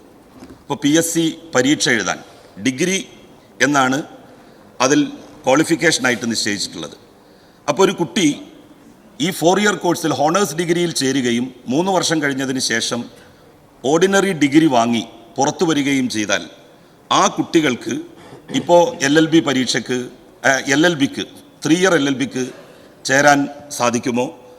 അതോടൊപ്പം തന്നെ PSCക്ക് ആ 3 ഇയർ ഡിഗ്രി മതിയാകുമോ? B.Edന് ആ 3 ഇയർ ഡിഗ്രി മതിയാകുമോ? ഈ കാര്യത്തിൽ ഉള്ള ഒരു അവ്യക്തത നീക്കുന്നത് നന്നായിരിക്കുമെന്നാണ് തോന്നുന്നത് സർ. Yes minister. ഇക്കാര്യത്തിൽ യാതൊരു അവ്യക്തതയുമില്ല സർ. 3 വർഷ ബിരുദം 133 ക്രെഡിറ്റ് ആർജിച്ചാൽ ഡിഗ്രി നേടി വിദ്യാർത്ഥികൾക്ക് പുറത്തു പോകാവുന്നതാണ്. അതാണ് ഇപ്പോൾ PSCയുടെയും മറ്റ് ഉന്നത വിദ്യാഭ്യാസ കോഴ്സുകളുടെയും ഒക്കെ അടിസ്ഥാന ക്വാളിഫിക്കേഷനായിട്ട് നിശ്ചയിച്ചിട്ടുള്ളത്. അതുമാത്രമല്ല, നമ്മുടെ 4 വർഷ ബിരുദ പ്രോഗ്രാമിൻ്റെ 2ാം വർഷമാണ് ഇപ്പോൾ നടന്നുകൊണ്ടിരിക്കുന്നത്. അത് 3 വർഷമാകുമ്പോഴേക്കും അതല്ലെങ്കിൽ 4 വർഷം കഴിയുമ്പോഴേക്കും തീർച്ചയായും PSCയുമായി ബന്ധപ്പെട്ട് മാറ്റങ്ങൾ നിർദ്ദേശിക്കുന്ന തരത്തിലുള്ള തീരുമാനങ്ങൾ എടുക്കപ്പെടും. 4ാം വർഷം എന്ന് പറയുന്നത് പ്രധാനമായും റീസർച്ച് ഓറിയൻറ്റഡ് ആക്ടിവിറ്റീസിനും ഇൻറ്റേൺഷിപ്പിനും, അതായത് കരിക്കുലത്തിൻ്റെ കേന്ദ്രത്തിലുള്ള എക്സ്പീരിയൻഷ്യൽ ലേണിങ്ങിന് പ്രാധാന്യം കൊടുത്തുകൊണ്ടുള്ള സമീപനത്തോടു കൂടിയാണ് ഈ 4ാമത്തെ വർഷം ഡിസൈൻ ചെയ്തിട്ടുള്ളത്.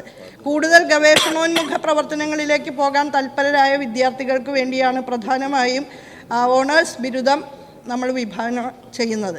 അതുകൊണ്ട് തന്നെ വിദ്യാർത്ഥികൾക്ക് തൊഴിലുമായി ബന്ധപ്പെട്ട് ഉന്നത വിദ്യാഭ്യാസവുമായി ബന്ധപ്പെട്ട് യാതൊരുവിധ പ്രശ്നങ്ങളും ഉണ്ടാകുന്നതല്ല.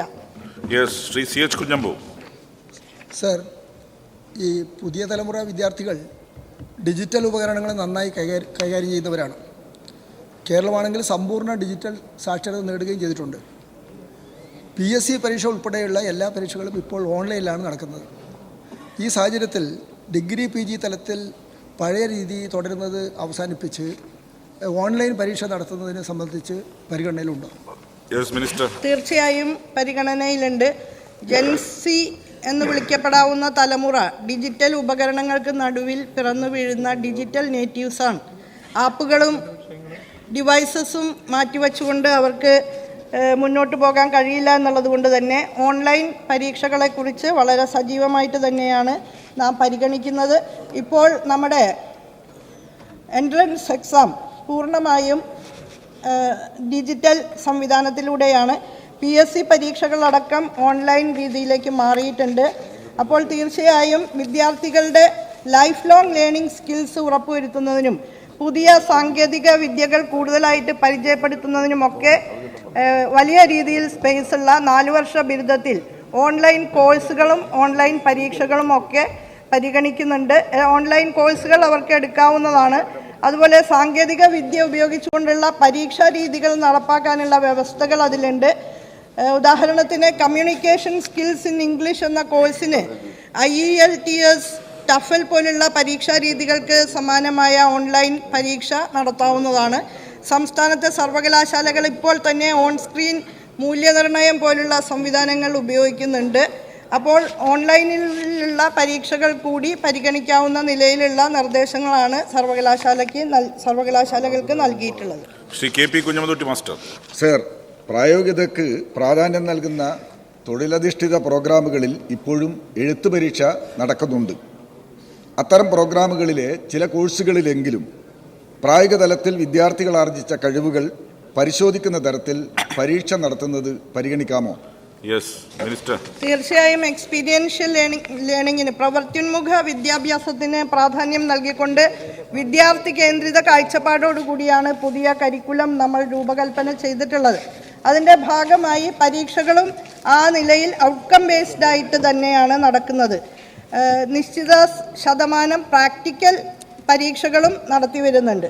പൂർണ്ണമായും പ്രായോഗികതയ്ക്ക് പ്രാധാന്യമുള്ള കോഴ്സുകൾക്ക് ആ രീതിയിൽ തന്നെയാണ് പരീക്ഷ നടത്തുക. അതുപോലെ പ്രൊജക്റ്റ് പോലുള്ള കാര്യങ്ങളും പഠനവുമായി ബന്ധപ്പെട്ട് മുന്നോട്ട് കൊണ്ടുപോകേണ്ടതുണ്ട്. വിദ്യാർത്ഥികളുടെ നൈപുണ്യ വികസനത്തിനും അവരുടെ കാര്യപ്രാപ്തി വികസനത്തിനും ആശയവിനിമയ ശേഷി വർദ്ധിപ്പിക്കുന്നതിനും കർമ്മകുശലത വർദ്ധിപ്പിക്കുന്നതിനുമൊക്കെ പ്രാധാന്യം നൽകിക്കൊണ്ടാണ് പുതിയ അധ്യയന രീതികളും അധ്യാപന രീതികളുമെല്ലാം ആവിഷ്കരിച്ചിട്ടുള്ളത്.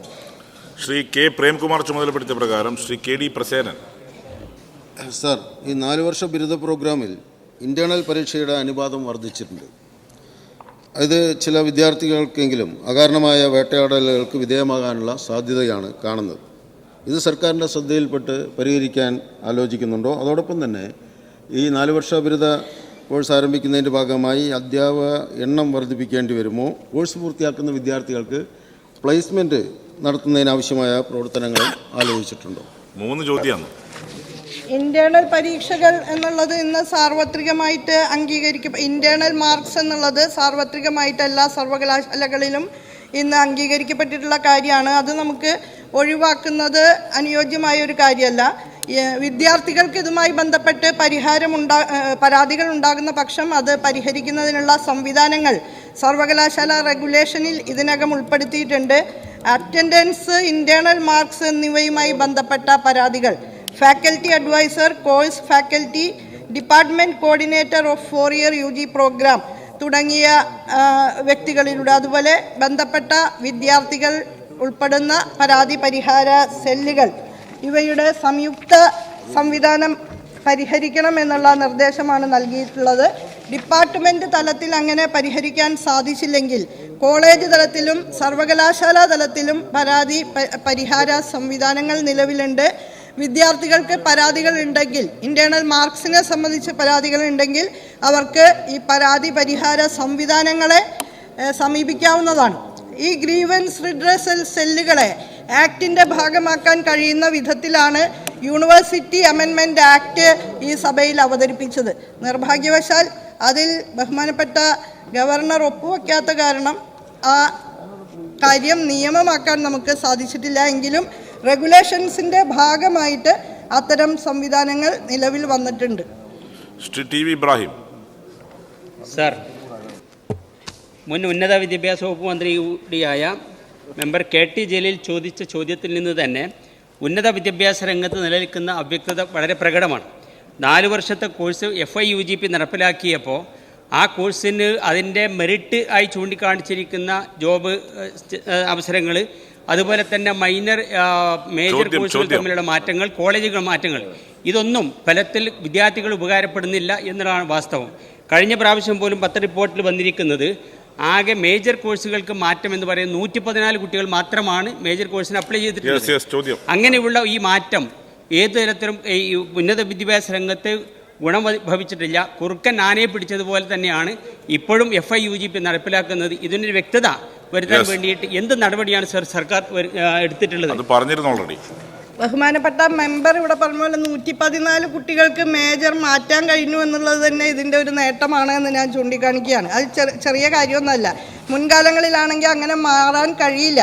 ഇപ്പോഴത്തെ കുട്ടികൾ വളരെ കൃത്യമായ ദിശാബോധത്തോടു കൂടിയാണ് കോഴ്സുകളൊക്കെ നേരത്തെ തന്നെ തിരഞ്ഞെടുക്കുന്നത്. അവർ ഹൈസ്കൂൾ എത്തുമ്പോൾ തന്നെ ഏത് ദിശയിൽ സഞ്ചരിക്കണമെന്ന് നല്ല വ്യക്തത അവർ വരുത്തുന്നുണ്ട്. അപ്പോൾ അതുകൊണ്ട് അവർ ഡിഗ്രി തലത്തിൽ ഇതെല്ലാം നല്ല വിധത്തിൽ മനസ്സിലാക്കി തന്നെയാണ് കോഴ്സുകളൊക്കെ തിരഞ്ഞെടുക്കുന്നത്. എന്നിട്ടും അവർക്ക് ബുദ്ധിമുട്ടുകളുള്ള പക്ഷം മാറാനുള്ള ഫ്ലെക്സിബിലിറ്റിയും ഫ്രീഡവും അനുവദിക്കുന്ന രീതിയിലാണ് 4 ഇയർ UG പ്രോഗ്രാം സംസ്ഥാനത്ത് നടപ്പാക്കുന്നത്. യാതൊരു വ്യക്തതക്കുറവുമില്ല. ആർക്കെങ്കിലും എന്തെങ്കിലും വ്യക്തതക്കുറവുണ്ടെങ്കിൽ അത് പരിഹരിക്കുന്നതിനുള്ള സംവിധാനങ്ങൾ വളരെ കൃത്യമായിട്ട് വളരെ സമർത്ഥമായിട്ട് മുന്നോട്ട് കൊണ്ടുപോകുന്നുണ്ട് എന്നാണ് എനിക്ക് അതുമായി ബന്ധപ്പെട്ട് പറയാനുള്ളത്.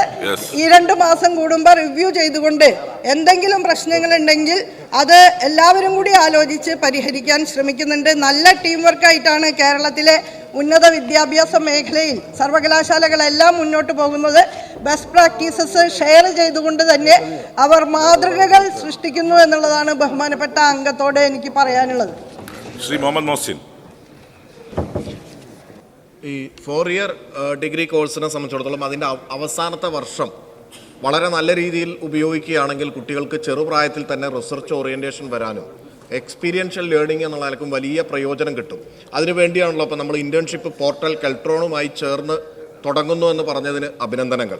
എൻ്റെ ചോദ്യം, ഇൻഡസ്ട്രിയൽ ഓറിയൻറ്റഡ് ആയിട്ടാണ് അതൊക്കെ പോകുന്നത്. എന്നാൽ തദ്ദേശ സ്ഥാപനങ്ങളടക്കം സർക്കാർ ഡിപ്പാർട്ട്മെൻ്റ് അടക്കമുള്ള പൊതുമേഖലാ സ്ഥാപനങ്ങളടക്കം എല്ലാ തദ്ദേശ സ്ഥാപനങ്ങളടക്കം ഈ 4 ഇയർ ഇന്റേൺഷിപ്പ് അവരുടെ ലാസ്റ്റ് വർഷത്തെ ഇന്റേൺഷിപ്പ് അല്ലെങ്കിൽ പ്രോജക്റ്റ് ഇത്തരത്തിലുള്ള സ്ഥാപനങ്ങളിൽ കൂടി അവർക്ക് ഉപയോഗിക്കാൻ കഴിയുന്ന രീതിയിൽ അത് വലിയൊരു എക്സ്പീരിയൻസ് ആയിട്ട് മാറും. അതിൻ്റെ ഒരു SOP ഉണ്ടാക്കി അതിനുള്ളൊരു സംവിധാനം കൂടി ഒരുക്കുമോ എന്നുള്ളതാണ് എൻ്റെ ചോദ്യം. തീർച്ചയായും വളരെ നല്ല നിർദ്ദേശമാണ് ബഹുമാനപ്പെട്ട മെമ്പർ മുന്നോട്ട് വെച്ചത്. കില, തദ്ദേശ സ്വയംഭരണ സ്ഥാപനങ്ങൾ ഇവയെല്ലാം നമുക്ക് എംപാനൽ ചെയ്യാൻ കഴിയും ഇത്തരത്തിൽ വിദ്യാർത്ഥികൾക്ക് ഇന്റേൺഷിപ്പ് ചെയ്യുന്നതുമായി ബന്ധപ്പെട്ട്. ഇപ്പോൾ തന്നെ KTU 1000 പ്രൊജക്റ്റുകളാണ് കേരളത്തിലെ തദ്ദേശ സ്വയംഭരണ സ്ഥാപനങ്ങളുമായി ബന്ധപ്പെട്ട് ഏറ്റെടുത്തിട്ടുള്ളത്. വളരെ കീറാമുട്ടിയായിരുന്ന മാലിന്യ സംസ്കരണ പ്രശ്നത്തിൽ ഉൾപ്പെടെ തങ്ങളുടെ കൈവശമുള്ള സാങ്കേതിക വിദ്യയെ തദ്ദേശ സ്വയംഭരണ സ്ഥാപനങ്ങൾക്ക് വേണ്ടി പ്രയോജനപ്പെടുത്താൻ KTUവിലെ വിദ്യാർത്ഥികൾക്ക് കഴിഞ്ഞു എന്നുള്ളത് ഈ സന്ദർഭത്തിൽ ഞാൻ ചൂണ്ടിക്കാണിക്കുകയാണ്. ക്യാമ്പസിന്റെ മതിൽക്കെട്ടിന് പുറത്തുള്ള സമൂഹത്തിലെ തീക്ഷ്ണമായ പ്രശ്നങ്ങൾ മനസ്സിലാക്കാൻ പ്രാദേശിക സർക്കാരുകളുമായിട്ടുള്ള സഹകരണം തീർച്ചയായും വിദ്യാർത്ഥികൾക്ക് വലിയ വഴിയാണ് തുറന്നിടുക. അത് നമുക്ക് സ്വീകരിക്കാവുന്നതാണ്. ചോദ്യം നമ്പർ 124 ശ്രീ PS സുബാൽ, ബഹുമാനപ്പെട്ട കൃഷി വകുപ്പ് മന്ത്രി. ഉത്തരങ്ങൾ മെച്ചപ്പെടുത്തി നോക്കും. Thank you. Shri PS Subal. Sir, നമ്മുടെ സംസ്ഥാനത്ത് ധാരാളം കൃഷിഭൂമി തരിച്ചിട്ടിരിക്കുകയാണ്. സാർ, അങ്ങനെയുള്ള നമ്മുടെ സംസ്ഥാനത്ത് ഈ തരിച്ചു കിടക്കുന്ന കൃഷിഭൂമി ഏറ്റെടുത്ത് ആധുനിക ഹൈടെക് കൃഷി രീതികൾ ഉപയോഗപ്പെടുത്തി നമ്മുടെ കാർഷിക വരുമാനം വർദ്ധിപ്പിക്കുന്നതിനും കൃഷി വ്യാപിപ്പിക്കുന്നതിനും ആവശ്യമായിട്ടുള്ള നടപടികൾ ഗവൺമെൻറ് സ്വീകരിക്കും. മിനിസ്റ്റർ. ഏറ്റവും പ്രസക്തമായ ഒരു ചോദ്യമാണ്. നമ്മളിപ്പം കേരളത്തിൽ സെക്കൻഡറി അഗ്രികൾച്ചറിൻ്റെ ഭാഗമായി കാർഷിക മേഖലയിൽ നവീനങ്ങളായ നിരവധി പരിപാടികളാണ് നടപ്പിലാക്കുന്നത്. അതൊന്ന് സ്മാർട്ട് കൃഷി രീതികളാണ്. ബഹുമാനപ്പെട്ട അംഗം ശ്രീ PS സുബാലോട് ചോദിച്ചതുപോലെ കൃഷിക്ക് അനുയോജ്യമായ ഭൂമികൾ തരിശായി ഇട്ടിരിക്കുന്നതിൻ്റെ അത് ഏറ്റെടുത്ത് കൃഷി ചെയ്യുക എന്നുള്ള കാര്യമാണ്. കൃഷിക്ക് അനുയോജ്യമായ ഭൂമി അത് വിട്ടു നൽകാൻ താല്പര്യമുള്ള വ്യക്തികളിൽ നിന്നും കണ്ടെത്തി അവിടെ കൃഷി ചെയ്യാൻ താല്പര്യമുള്ളവർക്ക് പ്രത്യേകിച്ച് വ്യാവസായിക അടിസ്ഥാനത്തിൽ ഹോർട്ടിക്കൾച്ചർ, ഹൈഡ്രോപോണിക്സ്, കൃത്യത കൃഷി, സംരക്ഷിത കൃഷി, സംയോജിത കൃഷി തുടങ്ങിയ വൈവിധ്യമാർന്ന ഫാമിംഗ് രീതികൾ അവലംബിക്കാൻ താല്പര്യമുള്ള വ്യക്തികൾ, ഗ്രൂപ്പുകൾ എന്നിവർക്ക് സർക്കാർ ഇടപെടലിലൂടെ ഭൂമി ലഭ്യമാക്കുക എന്ന ലക്ഷ്യത്തോടെയാണ് നവോത്ഥാൻ എന്ന് പറഞ്ഞൊരു പദ്ധതി സംസ്ഥാന സർക്കാർ നടപ്പിലാക്കി. കേന്ദ്ര ഗവൺമെൻറ് എക്കണോമിക് സർവേക്കകത്തെല്ലാം പ്രത്യേകതകൾ കൂടി എടുത്തു പറഞ്ഞ ഒരു പരിപാടി കൂടിയാണ് അത്. ആദ്യഘട്ടത്തിൽ സർക്കാരിൻ്റെ വിവിധ സ്ഥാപനങ്ങളുടെ കീഴിലുള്ളതും പൊതുമേഖലാ സ്ഥാപനങ്ങളുടെയും യോഗ്യമായ കൃഷിഭൂമിയാണ് ഇത്തരത്തിൽ താല്പര്യമുള്ള കർഷകരുടെ ഗ്രൂപ്പുകൾക്ക് കൃഷിക്കായി നൽകുന്നത്. അടിസ്ഥാന സൗകര്യങ്ങൾ വിലയിരുത്തി ഭൂമി തരംതിരിച്ച ശേഷമായിരിക്കും അതത് മേഖല അനുയോജ്യമായ കാർഷിക വിളകൾ തിരഞ്ഞെടുക്കുന്നത്. 10 ഏക്കറിൻ്റെ ഒരു യൂണിറ്റ് എന്ന നിലയിലായിരിക്കും ഭൂമി കൃഷിക്കായി വിഭജിച്ച് നൽകുന്നത്. കാപ്കോയാണ് അതിൻ്റെ പദ്ധതി നിർവഹണത്തിൻ്റെ ഏജൻസിയായി നിശ്ചയിച്ചിട്ടുള്ളത്. വിപണി കണ്ടെത്തൽ, കയറ്റുമതി, മൂല്യവർദ്ധനവ് തുടങ്ങിയ മേഖലകളിൽ കാപ്കോയും കൃഷി വകുപ്പും സാങ്കേതിക ഉപദേശവും നൽകും. പഴം, പച്ചക്കറി ഉൾപ്പെടെയുള്ള ഭക്ഷ്യോൽപ്പന്നങ്ങളുടെ ഉൽപ്പാദനം 30 ലക്ഷം മെട്രിക് ടണ്ണായി വർദ്ധിപ്പിക്കുക, ഇടവിള കൃഷി സാധ്യമാക്കിക്കൊണ്ട് നിലവിലെ ഭൂമിയിൽ നിന്നുള്ള ഉൽപ്പാദനക്ഷമതയിൽ 40% വർധനവുണ്ടാക്കുക, ഹൈടെക് ഫാമിങ്ങിലൂടെ കർഷകരുടെ വരുമാനം വർദ്ധിപ്പിക്കുക തുടങ്ങിയവയാണ് പദ്ധതിയിലൂടെ ലക്ഷ്യമിടുന്നത്. സർ, ഒന്നാം ഘട്ടത്തിൽ ഭൂവുടമകളുടെയും കർഷക സംരംഭകരുടെയും ഒരു ഏകജാലക സംവിധാനത്തോടെ രജിസ്റ്റർ ചെയ്യിച്ചുകൊണ്ട് അനുയോജ്യമായ ഭൂമിയുടെ ലഭ്യത സംരംഭകരായ കർഷകരുടെ ആവശ്യങ്ങൾ എന്നിവ ശേഖരിക്കുകയുണ്ടായി. ഇതിൻ പ്രകാരം 32 ഭൂ ഉടമകളും 226 കർഷക സംരംഭകരും രജിസ്റ്റർ ചെയ്തിട്ടുണ്ട്. രജിസ്റ്റർ ചെയ്ത ഭൂ ഉടമകളിൽ പൊതുമേഖലയിൽ നിന്നും 11 പേരും 21 സ്വകാര്യ വ്യക്തികളുമാണ് ഉൾപ്പെടുന്നത്. 4758.37 ഏക്കർ ഭൂമി പദ്ധതിക്കായി ലഭ്യമാക്കിയിട്ടുണ്ട്. സർക്കാർ അംഗീകരിച്ച കൃഷി സഹകാരി സേവന ഉടമ്പടി പ്രകാരം കൃഷിയുടെ സേവനം എന്ന രീതിയിൽ കർഷകർക്ക് കൃഷി ചെയ്യുന്നതിനായി ഭൂമി അനുവദിക്കുന്നതാണ്. കൃഷിയൊരു സേവനം എന്ന നിലയിൽ വാണിജ്യപരമായ കാർഷിക പ്രവർത്തനമാണ് പദ്ധതി പ്രകാരം ഏറ്റെടുക്കുന്നത്. കൃഷി ചെയ്യുന്നവർക്ക് ഭൂമിയിൽ യാതൊരുവിധ അവകാശവും ഉണ്ടായിരിക്കുന്നതല്ല. രണ്ടാം ഘട്ടത്തിൽ ഭൂ ഉടമകളുടെയും കർഷക സംരംഭകരെയും തമ്മിൽ ബന്ധിപ്പിക്കുന്ന പ്രവർത്തനങ്ങളാണ് നടത്തിയത്. കൃഷിക്ക് ആവശ്യമായ ഭൂമി, മറ്റടിസ്ഥാന സൗകര്യങ്ങൾ, ചെയ്യാൻ ഉദ്ദേശിക്കുന്ന കൃഷി എന്നിവയെക്കുറിച്ച് കർഷകരും നൽകുവാനുള്ള ഭൂമി, അവിടുത്തെ സൗകര്യങ്ങൾ എന്നിവയെക്കുറിച്ച് ഭൂ ഉടമകളും വിശദീകരിക്കുകയുണ്ടായി. തുടർന്ന് കർഷകർ കൃഷി ചെയ്യാൻ ഉദ്ദേശിക്കുന്ന സ്ഥല സന്ദർശനവും ബന്ധപ്പെട്ട അധികാരികളുമായി ആശയവിനിമയം നടത്തുകയുണ്ടായി. പദ്ധതി പ്രകാരം ഭൂ ഉടമകൾക്ക് നൽകാൻ ഉദ്ദേശിക്കുന്ന തുക സംബന്ധിച്ചും ചർച്ച നടത്തിയിട്ടുണ്ട്. ഇത്തരത്തിൽ തീരുമാനമായിട്ടുള്ള 11 സംരംഭകർ പ്രോജക്റ്റുകൾ ഇതിനോടകം സമർപ്പിച്ചിട്ടുണ്ട്. മൂന്നാം ഘട്ടമായി പ്രോജക്റ്റ് സമർപ്പിച്ച കർഷക സംരംഭകർ ഇവരുള്ള സർവീസ് ലെവൽ എഗ്രിമെൻ്റ് വെക്കുന്ന പ്രവർത്തനങ്ങളിലേക്കാണ് ഇപ്പോൾ ഏർപ്പെട്ടിരിക്കുന്നത്. അതോടുകൂടി നമുക്ക് ഞാൻ നേരത്തെ പറഞ്ഞ 4758 ഏക്കർ ഭൂമിയിലേക്ക് എത്തിക്കാൻ പറ്റും. അവിടെ ബഹുമാനപ്പെട്ട അംഗം പറഞ്ഞതുപോലെ ആധുനിക രീതിയിലുള്ള കൃഷി രീതികളായിരിക്കും, സ്മാർട്ട് കൃഷി രീതികളായിരിക്കും അവലംബിക്കുക. അതിന് എല്ലാവിധമായ പിന്തുണയും സംസ്ഥാന സർക്കാർ നൽകുന്നതാണ്. Second question. സർ, വിവിധ വിഭാഗം ജനങ്ങളുടെ ക്ഷേമം ഉറപ്പാക്കുന്നതിന് വേണ്ടി ഇന്ത്യയിൽ തന്നെ ഏറ്റവും കൂടുതൽ ക്ഷേമനിധി ബോർഡുകൾ രൂപീകരിച്ചൊരു സംസ്ഥാനമാണ് കേരളം. സാർ, അന്നം തരുന്ന കർഷകന് ഒരു ക്ഷേമനിധി ബോർഡ് വേണമെന്നുള്ളത് നമ്മുടെ വലിയ ഒരു സങ്കല്പമാണ്. സാർ, കഴിഞ്ഞ സർക്കാരിൻ്റെ കാലത്ത് അതിൻ്റെ പ്രവർത്തനങ്ങൾക്ക് തുടക്കം കുറിച്ചിരുന്നു. സാർ, അത് യാഥാർത്ഥ്യമാക്കാൻ നമുക്ക് ഇതുവരെ കഴിഞ്ഞിട്ടില്ല. സാർ, കർഷകർക്ക് ഒരു ക്ഷേമനിധി ബോർഡ് യാഥാർത്ഥ്യമാകണം. അത് യാഥാർത്ഥ്യമാകുന്നതിന് വേണ്ടി അടിയന്തരമായിട്ടുള്ള നടപടികൾ സ്വീകരിക്കുന്നു. സാർ, കർഷക ക്ഷേമനിധി ബോർഡ് യാഥാർത്ഥ്യമായിട്ടുണ്ട്. അംഗങ്ങളെ രജിസ്റ്റർ ചെയ്യിക്കുന്ന നടപടികളിലേക്കും ഏർപ്പെട്ടു. എന്നാൽ അതിൻ്റെ ആനുകൂല്യം പ്രഖ്യാപിക്കുന്നതുമായി ബന്ധപ്പെട്ടുള്ള ചില തടസ്സങ്ങളുണ്ടായിട്ടുണ്ട്. ആ കാര്യത്തിനകത്ത് വളരെ വേഗത്തിൽ കർഷക ക്ഷേമത്തിൻ്റെ കാര്യത്തിൽ എന്താണോ ഈ ഗവൺമെൻറ് നേരത്തെ പറഞ്ഞിരുന്നത് ആ കാര്യത്തിൽ നിന്ന് പിന്നോട്ട് പോവുകയില്ല. കർഷക ക്ഷേമനിധി ബന്ധപ്പെട്ട കർഷകർക്ക്, യോഗ്യരായ കർഷകർക്ക്, അതിൽ ക്ഷേമത്തിൽ അംഗങ്ങളാകുന്ന കർഷകർക്ക് നൽകുന്ന ആനുകൂല്യങ്ങൾ നേരത്തെ പ്രഖ്യാപിച്ചതിന് പ്രകാരം തന്നെ മുമ്പോട്ട് പോകാനാണ് സർക്കാർ ആലോചിച്ചിരിക്കുന്നത്. ആ കാര്യം ഫലപ്രദമായി നടപ്പിലാക്കുകയും ഒരു കാലതാമസം ഉണ്ടായിട്ടുണ്ട് എന്ന കാര്യം അംഗീകരിക്കുന്നു. ആ കാര്യങ്ങൾ കൂടി പരിഗണിച്ചുകൊണ്ട് കാലതാമസം ഉണ്ടായത് ആനുകൂല്യങ്ങൾ പ്രഖ്യാപിക്കുന്നതുമായി ബന്ധപ്പെട്ട കാര്യത്തിലാണ്. രജിസ്ട്രേഷൻ നടപടികളിലേക്ക് ഇപ്പോൾ തന്നെ കടന്നിട്ടുണ്ട്. എന്നാൽ വളരെ വേഗത്തിൽ തന്നെ ആനുകൂല്യങ്ങളുടെ പ്രഖ്യാപനവും ഉണ്ടായി ഫലപ്രദമായി പ്രവർത്തിക്കുന്ന ഒരു സംവിധാനമാക്കി അതിനെ മാറ്റുന്നതായിരിക്കും. ശ്രീ കെ വിജയൻ. സർ, അടുത്ത വർഷം അതികഠിനമായ വരൾച്ചയായിരിക്കുമെന്നാണ് ഒരു റിപ്പോർട്ട് വന്നിട്ടുള്ളത്.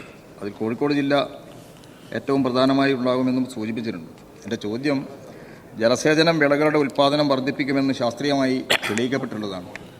അപ്പോൾ അതിൻ്റെ അടിസ്ഥാനത്തിൽ ജലസേചനത്തോടൊപ്പം വളപ്രയോഗം നടത്തി ഉൽപ്പാദന ചെലവ് കുറച്ച് വിള ഉൽപ്പാദനം വർദ്ധിപ്പിക്കുന്നതിന് എന്തൊക്കെ പദ്ധതികളാണ് ആവിഷ്കരിച്ചിട്ടുള്ളത് എന്നാണ് ചോദിക്കാനുള്ളത്. Yes minister.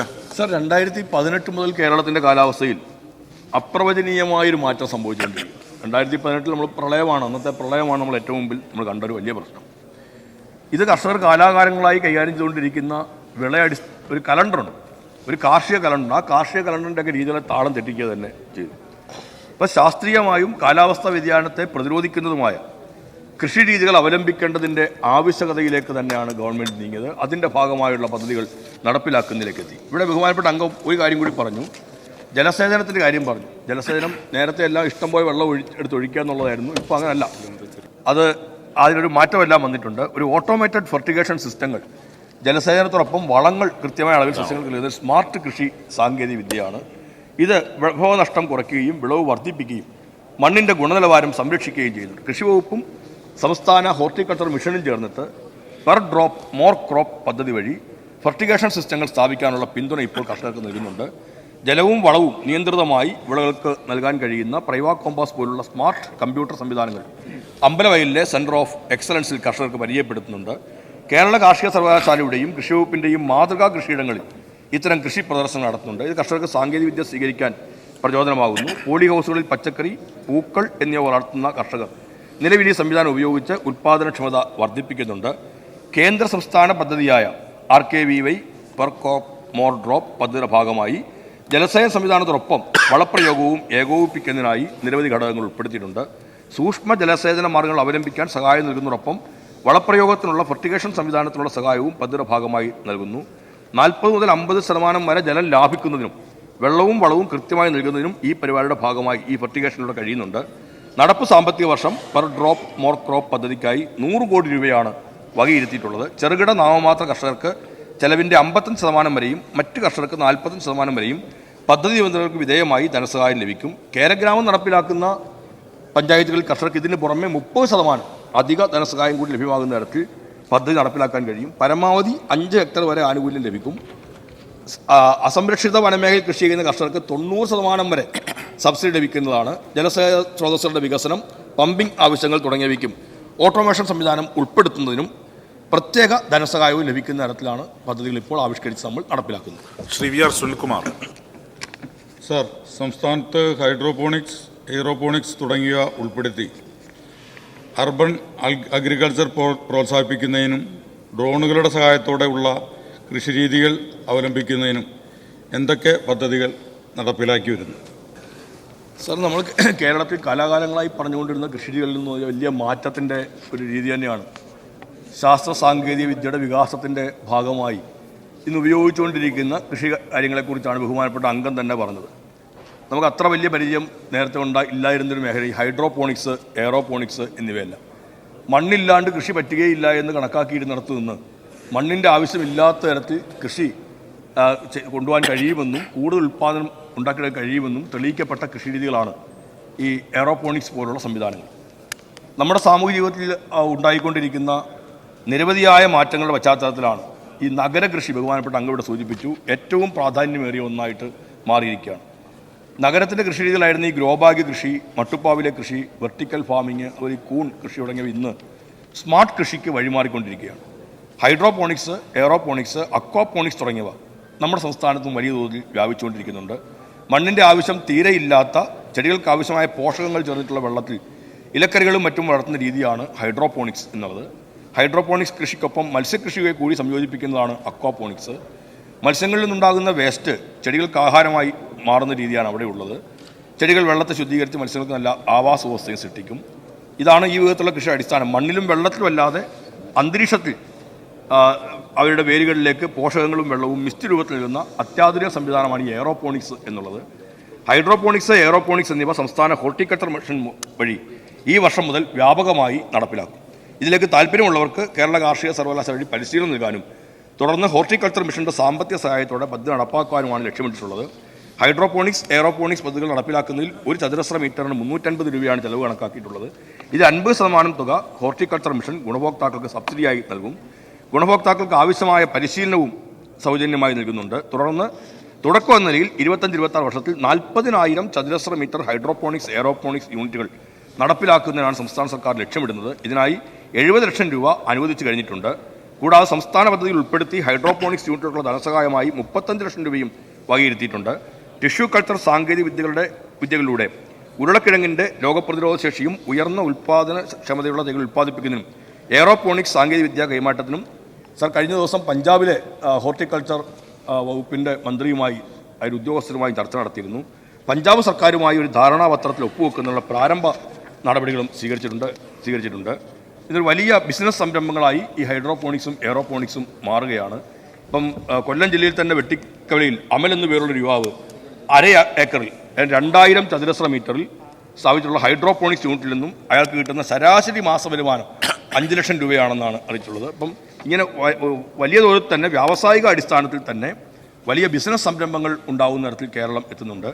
കേരള കാർഷിക സർവകലാശാല നടത്തിയ ഗവേഷണങ്ങളുടെ അടിസ്ഥാനത്തിൽ ഡ്രോണുകൾ ഉപയോഗിച്ചുള്ള സൂക്ഷ്മ മൂലകക്കൂട്ടുകളും ജൈവ കീടനാശിനി തളിക്കുന്നതിന് ഏറെ പ്രയോജനകരമാണെന്ന് കണ്ടെത്തുകയും ഈ നൂതന സാങ്കേതികവിദ്യ കേരളത്തിലെ എല്ലാ കാർഷിക മേഖലകളിലും കൃഷിവകുപ്പും കാർഷിക സർവകലാശാലയും പരിചയപ്പെടുത്തുകയും കർഷകർ ഈ സാങ്കേതികവിദ്യ സർവാത്മന സ്വീകരിക്കുകയും ചെയ്തു. ഇപ്പോൾ കേരളത്തിലെ FPOകൾ, യുവാക്കൾ, കുടുംബശ്രീ, കൃഷിക്കൂട്ടങ്ങൾ തുടങ്ങിയവ ഡ്രോണുകൾ ഒരു പുത്തൻ സംരംഭം എന്ന് കണ്ട് ഡ്രോൺ പൈലറ്റ് ലൈസൻസ് നേടുകയും കർഷകർക്കായി ഡ്രോൺ സേവനങ്ങൾ നൽകുകയും ചെയ്തു വരുന്നുണ്ട്. നെൽവിത്ത് വിതയ്ക്കുന്നതിനും ഡ്രോണുകൾ ഫലപ്രദമാണെന്ന് കണ്ടെത്തി. കുട്ടനാടൻ മേഖലയിൽ ഡ്രോണുകൾ വിത്ത് വിതയ്ക്കുന്നതിന് ഉപയോഗപ്പെടുത്തിയിട്ടുണ്ട്. കൃഷിയിടങ്ങളിലെ രോഗകീട പ്രശ്നങ്ങളെ ഡ്രോണുകൾ ഉപയോഗിച്ച് നേരത്തെ തന്നെ തിരിച്ചറിഞ്ഞുള്ള ഗവേഷണങ്ങൾ കാർഷിക സർവകലാശാലയിൽ നടന്നു വരുന്നുണ്ട്. ഡ്രോൺ പൈലറ്റ് ലൈസൻസ് നേടുന്നതിനുള്ള കേന്ദ്രങ്ങൾ കേരളത്തിൽ ഇപ്പോൾ ലഭ്യമാണ്. ഡ്രോൺ മേഖലയിൽ പ്രവർത്തിക്കുന്ന കേരളത്തിൽ നിന്നുള്ള സ്റ്റാർട്ടപ്പുകൾ തദ്ദേശീയമായി ഡ്രോൺ ഉൽപ്പാദിപ്പിക്കാനുള്ള ടൈപ്പ് സർട്ടിഫിക്കറ്റ് നേടുകയും ഡ്രോൺ ഉൽപ്പാദിപ്പിച്ച് അങ്ങോളം ഇങ്ങോളം വിതരണം ചെയ്യുകയും ചെയ്യുന്നുണ്ട്. സ്മാം പദ്ധതി പ്രകാരം 14 കർഷക സംഘടനകൾ, ഫാർമേഴ്സ് പ്രൊഡ്യൂസ് ഓർഗനൈസേഷൻ കമ്പനികൾക്ക് ഡ്രോൺ നൽകിയിട്ടുണ്ട്. നെൽകൃഷി വികസനത്തിൻ്റെ ഭാഗമായി ഡ്രോൺ മുഖേനയുള്ള സൂക്ഷ്മ മൂലക പ്രയോഗത്തിന് പിന്തുണ നൽകി വരുന്നുണ്ട്. നടപ്പ് സാമ്പത്തിക വർഷം 421.67 ലക്ഷം രൂപ ഇതിനായി നീക്കിവച്ചിട്ടുമുണ്ട്. ശ്രീ CC മുകുന്ദൻ. സാർ, എൻ്റെ കോർ കുഞ്ഞുമോൻ.